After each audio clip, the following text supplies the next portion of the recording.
There's a level of discipline that makes people look at you with fear. And today you'll discover exactly how to get there. Have you ever seen that person who never fails? Who wakes up every day at the same time, does the same things and just never stops? While everyone else gives up by the third week, they keep going. While everyone else makes excuses, they show up. And you know what people say about them? Man, that's not normal. There's an ancient system created by Zen monks in Japan that produces exactly this kind of frightening consistency. They call it Gyoji, the practice that perpetuates itself. And once you understand how it works, you'll never break a goal again. But there's a catch. This system isn't for everyone. It requires you to kill a part of yourself you never knew existed. But before I show you how it works, subscribe to the channel, like it below, and comment on the habit you most want to create in your life. This helps me a lot and shows me that you're genuinely interested in changing. Let's go. Chapter 1. The Awakening. The story I'm about to tell you happened to a programmer named Rafael. He had a smart guy, a successful career, but he had one problem. He couldn't stick to any habit for more than 2 weeks. Gym. He'd stop after 2 months. Meditation. 1 week and that was it. Reading. He'd buy a book, read 3 pages, and then forget it in the drawer. The pattern was always the same. Monday, total motivation. Wednesday, first mental negotiation. Friday, complete surrender. Sunday, promises about the next week. Rafael tried everything. Habit tracking apps, rewards, accountability partners. Nothing worked because he was fighting something he couldn't even imagine, the very architecture of his brain. Until the day he discovered why Zen monks can meditate for 800 years straight without missing a single day. And no, it's not willpower. It's something much deeper and much more frightening. Chapter 2. The Secret of the Monks. In Zen temples, there's a rule that seems simple, but changes everything. Gyoji. Literally translated, it means continuous practice without gaps. Without gaps. Do you understand what that means? It means that since 1200 AD, every single day at 3:30 a.m., a bell rings at Gyoji Temple. And since 1200 AD, every single day the monks wake up, not at 3:25 a.m., not at 3:35 a.m., exactly at 3:30 a.m. You want to know what never happens in that temple? No monk lies in bed thinking, today I'm going to jump. The question simply doesn't exist in their minds. Why? Because they understand something you don't yet. Your brain categorizes every commitment into 2 boxes, reversible or irreversible. Reversible commitments become mental negotiations. Irreversible commitments simply happen. When a monk takes his vows in front of the entire community, he's not making a promise. He's changing his identity. He's not promising to try to meditate. He's declaring himself a meditator. The community witnesses it. The identity changes. The negotiation ends. A Harvard University neuroscientist who has been studying habits for 15 years has discovered something revolutionary. When you make a behavior public, your primitive brain interprets failure as a survival threat. Our ancestors who lost status in the tribe died. Your brain still works that way. That's exactly what Rafael did. He stopped making private promises and started making public declarations. He wrote on paper, I am a person who meditates 20 minutes every day at 5 a.m. for 90 consecutive days. He signed it. He posted it on social media. He told everyone. His girlfriend said, you're being too dramatic. His co-workers said, man, you're trying too hard. Perfect. Every person he knew became fuel. Every morning he wanted to give up. He thought about having to look everyone in the face and admit he was just another guy who couldn't deliver on his promises. Day 3 brought the first real test. The alarm clock was 5 a.m. Immediately, my mind began its usual routine. You're exhausted. This isn't healthy. One day won't make a difference. But something fundamental had changed. The thought of posting online that he'd lost after 3 days was unbearable. Having to look his girlfriend in the face and admit he'd given up again. The public declaration had made giving up more painful than continuing. But here the real problem began. Chapter 3. The Internal War. Even with all this social pressure, Rafael was still waging war every single day. His body didn't care about his reputation. He wanted to sleep when he was tired. The public declaration ended the mental negotiation, but he still fought biology every morning. That's when he discovered the monk's second principle, non-negotiable hours. Every day you waste mental energy on the same stupid question. When will I do this? Now or after breakfast, in the morning or at night? This decision burns up glucose in your brain that should be used for actual practice. You're wasting your fuel deciding when to drive instead of actually driving. Rafael chose 5 a.m. Not because he was a morning person who loved watching the sunrise. He chose 5 a.m. because the world was asleep. No messages, no emails, no distractions, no excuses. The time wasn't about optimization, it was about elimination. Eliminating every possible reason to do it later. The first week was hell. Your body fought against it every morning, that's normal. Your body is a machine that works with patterns, and you're forcing it to build a new pattern. It resists. In the second week, something changed. He started waking up 2 minutes before his alarm. His body had begun preparing for what now awaited him. On the 14th, the alarm rang, and his feet touched the floor before his conscious mind even engaged. No thought, no decision, just movement. Here's what most people don't understand about fixed hours. It's not about finding the perfect schedule. It's about removing time as a variable. When you do something at different times every day, you're asking your brain to make a new decision every time. When the schedule is fixed, your brain can't argue with a constant. But Rafael discovered a new problem. His schedule was fixed, but he kept changing what he did during that time. Some mornings, meditation felt right. Other days, he read. Sometimes, a few push-ups. His brain had found a new negotiating point. Instead of arguing about when, he started arguing about what. 20 minutes at 5 a.m. became reliable, but the practice itself was chaos.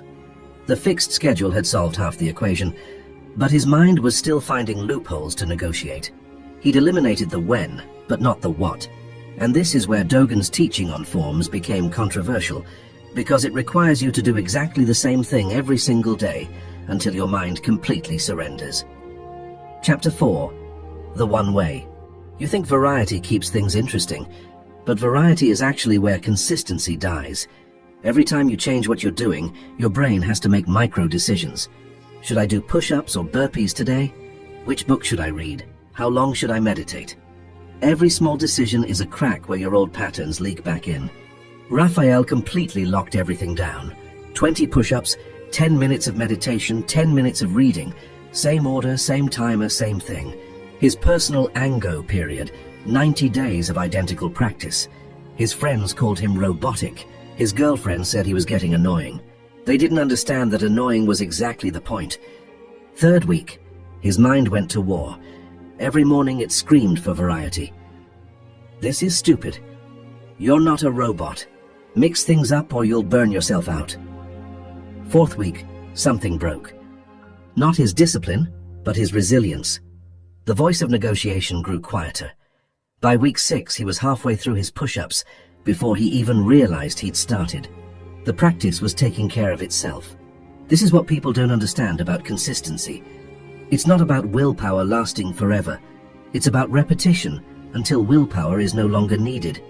Your body learns the sequence like a dancer learns choreography. An MIT researcher who has studied the automatization of behaviors for 12 years explains, when you repeat an action in the same context for approximately 66 days, the basal ganglia of the brain take over.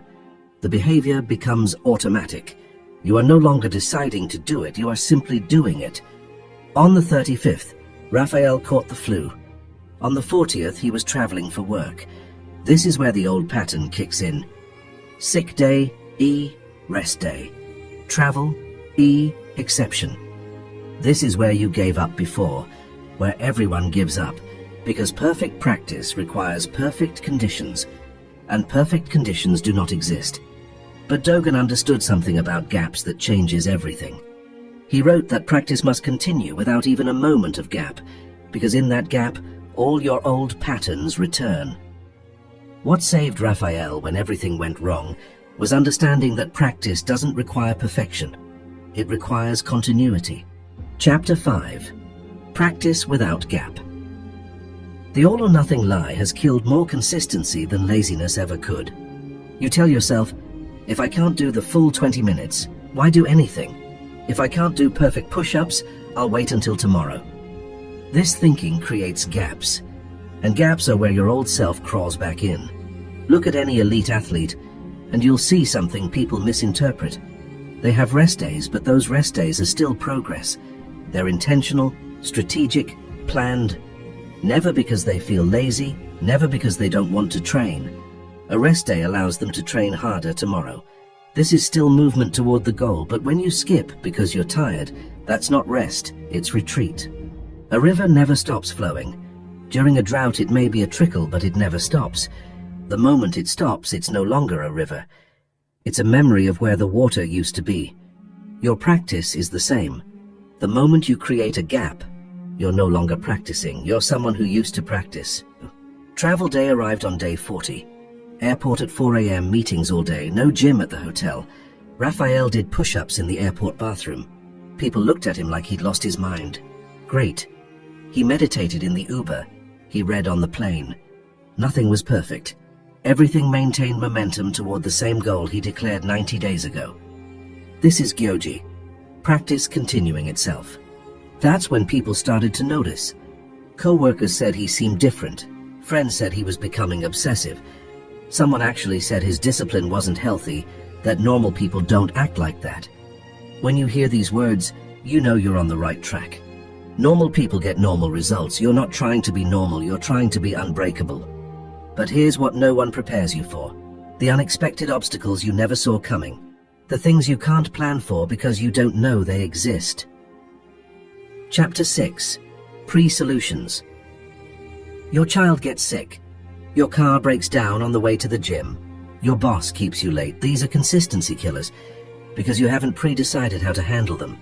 Every time an unexpected obstacle appears, you have to make a decision under stress. That decision in that moment of chaos is where you'll choose the path of least resistance every time. The obstacle wins because you're fighting a battle you didn't prepare for. Zen monasteries have operated for centuries without missing a single day of practice. Earthquakes, wars, famines. The practice continues. How? They don't make decisions when obstacles arise. The answer already exists.